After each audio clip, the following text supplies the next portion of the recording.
Hello नमस्कार दोस्तों, हमारे यूट्यूब चैनल में आप सभी का स्वागत है। दोस्तों, आज की वीडियो में माननीय अंकुश शर्मा जी ने जम्मू कश्मीर में अनुच्छेद 370 के हटने के बाद जो कार्य होने चाहिए थे वो जम्मू कश्मीर में मुस्लिम तुष्टीकरण व तब्तीकरण नीति के चलते नहीं हुए भाजपा की नरेंद्र मोदी सरकार के राज में। इसलिए दोस्तों, 370 हटने के बाद भाजपा की नरेंद्र मोदी सरकार ने जम्मू व देश विरोधी नीतियों को विस्तार से बताया है माननीय अंकुश शर्मा जी ने। इसलिए आप यह वीडियो पूरा देखें और वीडियो को लाइक, शेयर एंड सब्सक्राइब जरूर करें। और मैं मिलता हूं आपको वीडियो के लास्ट में। तब तक देखें आप यह वीडियो। पर जो है असर दिख रहा है, आप क्योंकि जमीनी स्तर पर आप वहां पे रह रहे हैं, काम कर रहे हैं। इस्लामिक आतंकवाद पे प्रहार करने के लिए, इस्लामिक फंडामेंटलिज्म पे प्रहार करने के लिए और जो सेपरेटिज्म की मूवमेंट जम्मू कश्मीर में चल रही थी उसे खत्म करने के लिए 370 और 35A का खात्मा करना बहुत जरूरी था। लेकिन 370 और 35 खत्म करना केवल एक पहला अनिवार्य कदम था, जिसके बाद 10 कदम आपको उठा के 370 और 35A की एब्रोगेशन को उसके लॉजिकल कंक्लूजन तक लेके जाना था। तो आप जानते हैं कि 2015 के बाद 18 तक बीजेपी की पीडीपी के साथ जम्मू कश्मीर में सरकार रही और इस सरकार के चलते एक एजेंडा ऑफ अलायंस तय हुआ था। यानी बीजेपी पीडीपी जो ideologically diametrically opposite political parties हैं, उन्होंने एक एजेंडा ऑफ अलायंस गवर्नेंस का तय किया था, जिसमें भाजपा ने पीडीपी को लिख के दिया था कि 370 को हाथ लगाने की बात तो छोड़िए, हम उस पर बात भी नहीं करेंगे। यानी भाजपा ने पूरे तरीके से अपनी जो आइडियोलॉजिकल कमिटमेंट है उसे सरेंडर किया था। तो भाजपा और पीडीपी की सरकार टूटने के बाद केंद्र सरकार ने इसका खात्मा किया। लेकिन 2015 से 18 के बीच में स्वयं हम एकम सनातन भारत दल का काडर, जो पहले एकजुट जम्मू के नाम से यहाँ जाना जाता था, एकजुट जम्मू और उसके बाद एकम सनातन भारत ये बना पैन इंडिया लेवल पे, तो उन्होंने ग्राउंड पे संघर्ष किया 370 और 35A को खत्म करने के लिए। क्यों हम ये कह रहे हैं कि हमने संघर्ष किया? क्योंकि संघ और भाजपा ने लिखित में दिया था कि 370 पे हम चर्चा भी नहीं करेंगे, आप निश्चिंत रहिए, 370 और 35A को सशक्त करके रखेंगे, क्योंकि पीडीपी के साथ मिलकर सरकार चलानी थी। और ये एजेंडा ऑफ अलायंस आप गूगल में भी टाइप करेंगे तो इजीली आपको ऑनलाइन अवेलेबल रहेगा। स्पेशल स्टेटस के बारे में उसमें क्या लिखा है पढ़ के कोई भी व्यक्ति जान सकता है। तो 370 और 35A के खिलाफ खासकर मैं वन ऑफ द पिटिशनर था सुप्रीम कोर्ट में, जो 35A के खिलाफ जंग लड़ रहा था। तो आप ये जानते हैं कि उस समय जब सुप्रीम कोर्ट में डेट आती थी तो किस तरीके से कश्मीर में पत्थरबाजी शुरू हो जाती थी और उसके अगेंस्ट पूरे देश में एक माहौल बन जाता था कि ऐसा क्यों हो रहा है। तो वो माहौल बनने के चलते सरकार को ये लगा कि यहां से वोट बटोरे जा सकते हैं शायद। तो 370-35A को खत्म करने के लिए सरकार ने लेजिस्लेटिव इंटरवेंशन की, पार्लियामेंट के माध्यम से 370-35A खत्म हुआ। बहुत हमें खुशी हुई कि संघर्ष रंग लाया है। और ठीक है, बीजेपी की भी एक पॉलिटिकल डिक्लेरेशन थी कि इसे हम खत्म करेंगे। लेकिन उसके बाद ही हमने कहा कि 370 और 35A को खत्म करने के बाद आपको 10 कदम और आगे की डायरेक्शन में उठाने हैं, ताकि 370 और 35A की एब्रोगेशन को लॉजिकल कंक्लूजन तक लेके जाया जाए। यानी अलगाववाद को पूरे तरीके से खत्म किया जाए, जम्मू कश्मीर में जो आतंकी संगठन है उनका खात्मा किया जाए, जम्मू कश्मीर में जो राष्ट्रवादी समाज है उसका सशक्तिकरण हो, जम्मू कश्मीर में जो राष्ट्रवादी समाज को 370 और 35A के प्रोविजंस को इस्तेमाल करके आपने जो होस्टेज करके रख दिया है टू द सेपरेटिस्ट इकोसिस्टम, वो चीज खत्म हो। लेकिन अनफॉर्चुनेटली नरेंद्र मोदी और अमित शाह की सरकार ने 370 और 35A खत्म करने के बाद मुस्लिम अपीजमेंट के चलते, संतुष्टिकरण, तृप्तिकरण के चलते और मुस्लिम, खासकर कश्मीरी मुस्लिम के प्रेशर के चलते यह तय किया कि 370 और 35A को हम बैकडोर से रीइंट्रोड्यूस करेंगे। आप ये जानते हैं कि 370-35A खत्म होने से पहले, जब तक 370-35A था, कोई भारतीय नागरिक जम्मू कश्मीर में जमीन नहीं खरीद सकता था, कोई सरकारी नौकरी प्राप्त नहीं कर सकता था। तो 370 और 35A के खात्मे के बाद ये परिस्थिति तो बदलनी चाहिए थी। लेकिन 3 महीने के बाद ही जैसे ही कश्मीरी सेपरेटिस्ट मुस्लिम लॉबी का प्रेशर आया, नरेंद्र मोदी ने अपने घुटने टेके और जम्मू कश्मीर में 2 कानून इंट्रोड्यूस किए। पहला कानून इंट्रोड्यूस किया डोमिसाइल का, कि अगर आप जम्मू कश्मीर में नौकरी सरकारी के लिए आवेदन देना चाहते हैं तो कम से कम 15 साल से लगातार अगर आप जम्मू कश्मीर में रह रहे हैं तो आप दे पाएंगे, अदरवाइज आप नहीं दे पाएंगे। दूसरा, इन्होंने एक एसआरओ निकाला जिसमें ये कहा कि किसी भी व्यक्ति को जम्मू कश्मीर में अगर जमीन प्रॉपर्टी खरीदनी है तो उसे एग्रीकल्चरिस्ट होने का सर्टिफिकेट तहसीलदार से लाना पड़ेगा। और तहसीलदार को ये हिदायत दी कानून के माध्यम से कि तुम एग्रीकल्चरिस्ट होने का सर्टिफिकेट उसी व्यक्ति को इशू करोगे जो वो व्यक्ति या उसकी फैमिली है, वो व्यक्ति अगर ऑलरेडी जम्मू कश्मीर में जमीन होल्ड कर रहा है। तो 370 और 35A के चलते कोई भी भारतीय नागरिक जम्मू कश्मीर में जमीन खरीद नहीं सकता था, नौकरी प्राप्त कर नहीं सकता था, सेटल हो नहीं सकता था प्रॉपर्ली। तो मुझे बताइए, आज की परिस्थिति जब 370 और 35A खत्म हो गया है, क्या आप जमीन खरीद सकती हैं? क्या आप जमीन होल्ड करती हैं जम्मू कश्मीर में पहले से? क्योंकि आप कर भी नहीं सकती थी। तो बैकडोर से इस तरीके से इंट्रोड्यूस किया। 370 और 35A जम्मू कश्मीर को भारत की सेकुलर धरती के अंदर एक नॉन सेकुलर थियोक्रेटिक इस्लामिक मुस्लिम स्टेट के रूप में निर्मित करता था। उसका कारण यह था कि 370 और 35A इंट्रोड्यूस करने से पहले शेख अब्दुल्ला और मुस्लिम लॉबी ने आर्ग्यूमेंट ये दिया था कि देखिए, चूंकि जम्मू कश्मीर एक मुस्लिम मेजोरिटी स्टेट है, इसलिए यहाँ पे 370 और 35A के माध्यम से भारत का यानी हिंदू कॉन्स्टिट्यूशन लागू नहीं होगा। 370-35 यही कहता था ना कि भारतीय संविधान जम्मू कश्मीर में लागू नहीं होगा। तो उसके पीछे की जो अंडरस्टैंडिंग थी वो ये थी कि चूंकि एक मुस्लिम मेजोरिटी स्टेट है, इसलिए भारतीय संविधान लागू नहीं होगा, इसलिए इस मुस्लिम मेजोरिटी स्टेट का अलग झंडा, अलग संविधान होगा। State with in a state, जिसका आधार था मुस्लिम सब नेशनलिज्म, जिसका आधार वही था जो पाकिस्तान के निर्माण का आधार था। तो 370 और 35A के माध्यम से 47 में पाकिस्तान बनने की जो मूवमेंट थी, पाकिस्तान बना के खत्म नहीं की गई थी, उसे कंटिन्यूएशन में रखा गया था। और उसके जो सीड्स थे वो जम्मू कश्मीर के रूप में भारत की सेक्युलर धरती के अंदर रोप दिए गए थे। 370-35 से एक मुस्लिम स्टेट का संरक्षण करता था, नरिशमेंट करता था। लेकिन आपने देखा कि इन्होंने पार्लियामेंट में भी इन्होंने यही कहा, अमित शाह ने बड़ी डींगे हाँक के ये कहा कि ये डेवलपमेंट रोकता था, ये महिलाओं के अधिकारों पे डाका डालता था। ये कभी नहीं कहा कि ये पाकिस्तान की मूवमेंट की कंटिन्यूटी थी। और फिर ये इन्होंने तय कर लिया मुस्लिम अपीजमेंट के चलते कि 370-35 को हमने खत्म तो कर दिया पॉलिटिकल गेन्स के लिए, लेकिन अब इसे बैकडोर से रीइंट्रोड्यूस करेंगे।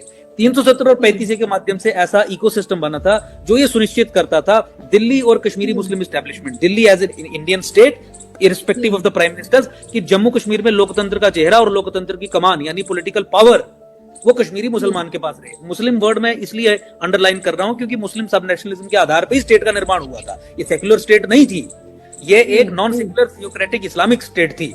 तो देखिए 370-35 से खत्म होने के बाद मुस्लिम सेपरेटिस्ट लॉबी से हटके सत्ता का कंट्रोल, लोकतंत्र का कंट्रोल राष्ट्रवादी समाज के पास आना चाहिए था, क्योंकि ऑब्वियसली एक एबनॉर्मल स्टेट में जहां पे अलगाववाद, मुस्लिम फंडामेंटलिज्म एक समस्या है, वहां पे 370 और 35 को खत्म करने के बाद आप सत्ता का केंद्र जो है वो वहां से उठा के कम से कम राष्ट्रवादी अपने देश के लोगों के हाथ में सौंपोगे।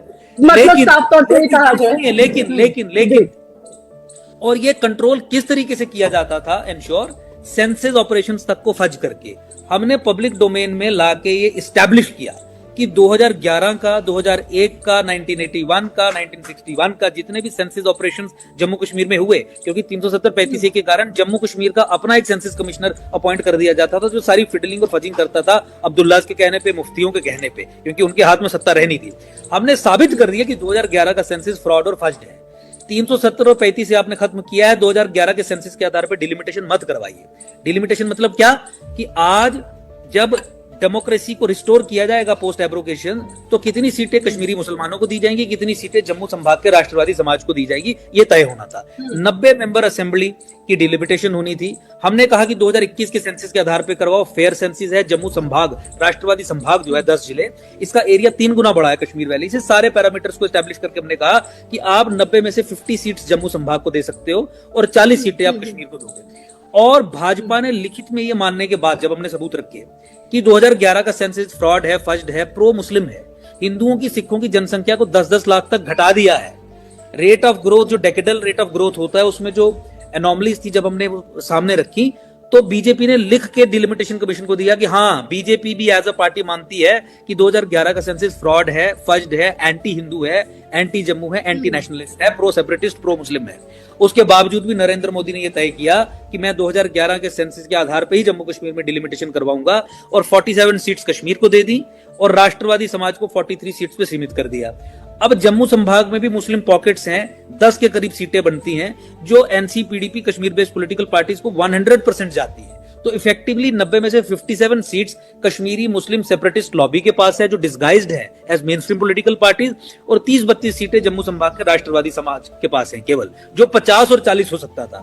तो 370-35 से खत्म करने के बाद 2020-21 में डिलिमिटेशन करवाने के बाद नरेंद्र मोदी सरकार ने तय किया कि जम्मू कश्मीर में पुनः 370 और 35 से पहले वाला ही सिस्टम इंट्रोड्यूस करके रखेंगे और लोकतंत्र की कमान, सत्ता का चेहरा, सत्ता का पूरा लिवर्स का कंट्रोल वो कश्मीरी सेपरेटिस्ट मुसलमान को देंगे। तो मुझे बताइए 370 और 35 के खात्मे के बाद क्या बदला? आपको 10 कदम आगे बढ़ा के वो करना था। डेमोग्राफिक चेंज का, लैंड जिहाद का मामला है जिसकी रिवर्सल की दिशा में आपने कदम उठाने थे, आपने उसे प्रोत्साहन देने के लिए कदम उठाना शुरू कर दिया। रोशनी कानून जो स्वयं मैंने खत्म करवाया, जिस कानून के माध्यम से सरकारी भूमि पे हिंदू बहुल क्षेत्रों में मुसलमानों को स्थापित किया जा रहा था, उस जजमेंट की इंप्लीमेंटेशन करने के बजाय, यानी जमीनें वापस लेने के बजाय, जो 6 साल के संघर्ष में हमने ऑर्डर करवाया, रिव्यू पिटीशन फाइल कर दी और ये कह दिया कि गरीब मुसलमान है जो उन्होंने घेरा डाल दिया, हम उस घेरे को रेगुलराइज करना चाहते हैं क्योंकि एक घर बना के बैठे हैं, और इंप्लीमेंटेशन को स्टॉल कर दिया, प्लस स्कीम इंट्रोड्यूस करने की बात कर दी। रोहिंग्यास और बांग्लादेशीज की सेटलमेंट्स और धड़ल्ले से यहां पे बढ़ी। सरकारी संस्थानों में, चाहे रेलवे डिपार्टमेंट हो चाहे और लेबर का काम देना और उनके लिए स्पेशल स्कीम्स इंट्रोड्यूस करना, फिर उनके आधार कार्ड बनाना, ये सरकार यहाँ पे कर रही है। और 370-35 के खात्मे के बाद कुछ भी नहीं बदला है। हाँ, प्रधानमंत्री ने ये डींके हाँकना बिल्कुल शुरू किया है कि कश्मीर जो हमेशा जिसके पास सत्ता की कमान रही, कश्मीर जिसका टूरिज्म हमेशा वर्ल्ड फेमस रहा और राष्ट्रवादी समाज या जम्मू संभाग के बारे में किसी ने बात नहीं की, वहां पे ये बताते हैं कि देखिए इतने टूरिस्ट आ गए, इतने हेलीकॉप्टर, इतने जहाज वहां पे लैंड कर गए, और देखिए टूरिज्म इतना ज्यादा बढ़ गया है कश्मीर में। कश्मीरी मुसलमान की आर्थिक स्थिति, मुसलमान की आर्थिक स्थिति की मैं बात कर रहा हूँ, ये वही कहते हैं जो ऑलरेडी मजबूत है, जिसके पास हमेशा से सत्ता की कमान रही, जिसने 80% सरकारी नौकरियां कश्मीर में ही दी।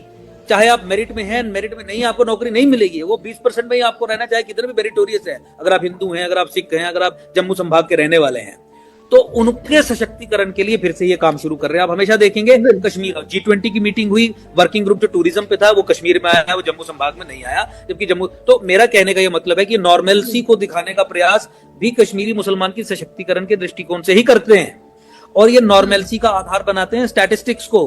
पिछले साल 100 लोगों को आतंकियों ने मारा था, इस साल केवल 70 को मारा है। देखिए हमने 30 कम किया है, पिछली बार 200 थे, इस बार 150 हैं।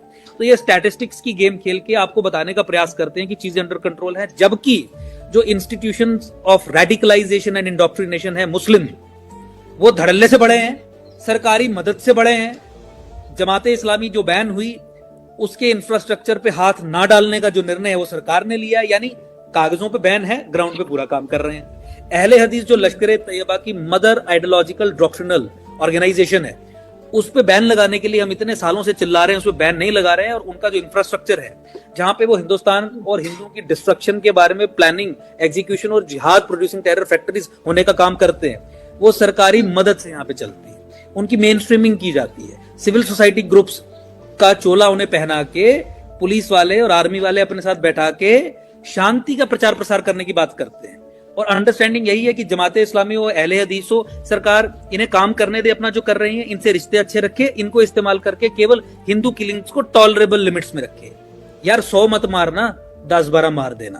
तो टारगेटेड किलिंग्स भी जम्मू कश्मीर में इसी कारण से लगातार चल रही है। बड़ी बात, हिंदू नरसंहार को आधिकारिक तौर पे घोषित ना, रिकॉग्नाइज ना करना, ये अगली विफलता है 370-35 के खात्मे के बाद। 90 में हिंदुओं का नरसंहार कश्मीर में हुआ, जम्मू संभाग के मुस्लिम मेजॉरिटी डिस्ट्रिक्ट्स में, पॉकेट्स में हुआ। आप जानते हैं हिंदू नरसंहार को भारत सरकार क्या कहती है? पलायन। जेनोसाइड को भारत सरकार आधिकारिक तौर पे माइग्रेशन कहती है, क्योंकि अगर जेनोसाइड ऑफिशियली कहेगी तो जेनोसाइड कन्वेंशन के तहत कानून बना के कश्मीरी मुसलमान को पनिश करना पड़ेगा। कश्मीरी मुसलमान को अगर पनिश करेगी तो इंडियन स्टेट और कश्मीरी मुस्लिम एस्टेब्लिशमेंट का जो अनहोली कॉन्ट्रैक्ट और अलायंस है कि जम्मू कश्मीर में लोकतंत्र का चेहरा केवल मुसलमान ही रहेगा, वो डिस्टर्ब होगा। तो कश्मीरी मुसलमान के साथ अपीजमेंट या कॉम्प्रोमाइज के चलते हैं, इस पैराडाइमल कॉन्ट्रैक्ट के चलते वो हिंदुओं के नरसंहार को नरसंहार नहीं, माइग्रेशन कहते हैं। It's a declaration of war on the civilization of India by the state of India. So that is something we are fighting against while sitting in J&K. So we are the victims of jihad. और भारत सरकार जिहाद को एक secular चोला पहना के उसी को further perpetuate करने का काम करती है। 370 और 35 से खत्म करके केवल एक डाइवर्जनरी टैक्टिक इंट्रोड्यूस करने का काम किया था। अदरवाइज पाकिस्तान ISI की बी टीम, पाकिस्तान के लॉन्ग टर्म गोल्स को कंसोलिडेट करने का काम जम्मू कश्मीर में भारत सरकार अपनी नीतियों के माध्यम से पिछले 70 साल से कर रही है, जो नरेंद्र मोदी की सरकार आने के बाद 10 गुना स्पीड से उसी दिशा में आगे बढ़ा है। वीडियो में विस्तार से बताया गया है माननीय अंकुश शर्मा जी के द्वारा कि 370 हटने के बाद जम्मू कश्मीर में कुछ भी नहीं बदला है। पहले भी पाकिस्तानी आतंकी आते थे, आज भी आ रहे हैं।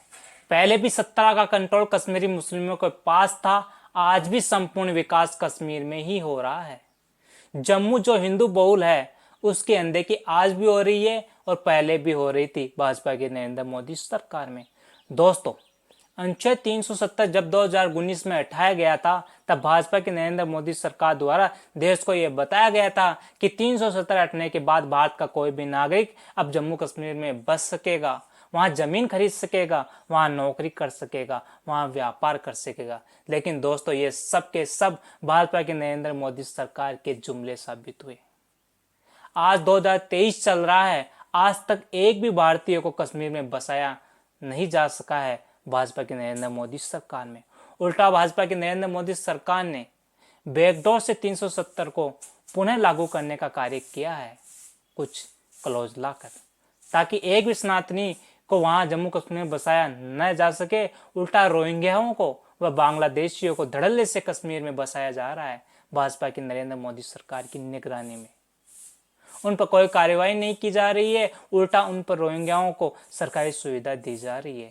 इसलिए दोस्तों 2014 से लेकर 2023 तक भाजपा की नरेंद्र मोदी सरकार द्वारा ऐसा एक भी कार्य नहीं किया गया है जो सनातनियों को ध्यान में रखकर किया गया हो।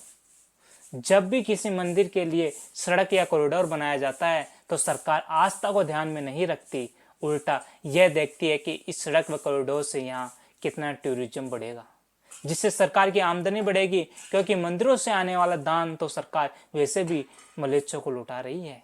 इसलिए यह भाजपा की नरेंद्र मोदी सरकार सनातन विरोधी व दीन हितैषी है। यह सरकार हिंदुओं के मंदिरों को व टैक्स के पैसों से मलेच्छों को स्कॉलरशिप व मदरसों में अनुदान व 300 से ज्यादा योजनाएं मलेच्छों को दे रही है, हिंदुओं के संसाधनों को लूटकर। इसलिए इस देश के सभी सनातनियों को इस सनातन विरोधी सरकार की सनातन विरोधी नीतियों को समझना चाहिए, और जो एकम सनातनवाद दल, जो एक पैन इंडिया पॉलिटिकल पार्टी है, उससे पूर्णतः सनातनी पार्टी है, उससे जुड़ना चाहिए और उसको आगे बढ़ाना चाहिए, और एकम सनातनवाद दल को आगे बढ़ाना चाहिए। इसलिए दोस्तों आज के लिए इतना ही, मिलते हैं नेक्स्ट वीडियो में, तब तक के लिए जय हिंद, जय हिंदू राष्ट्र।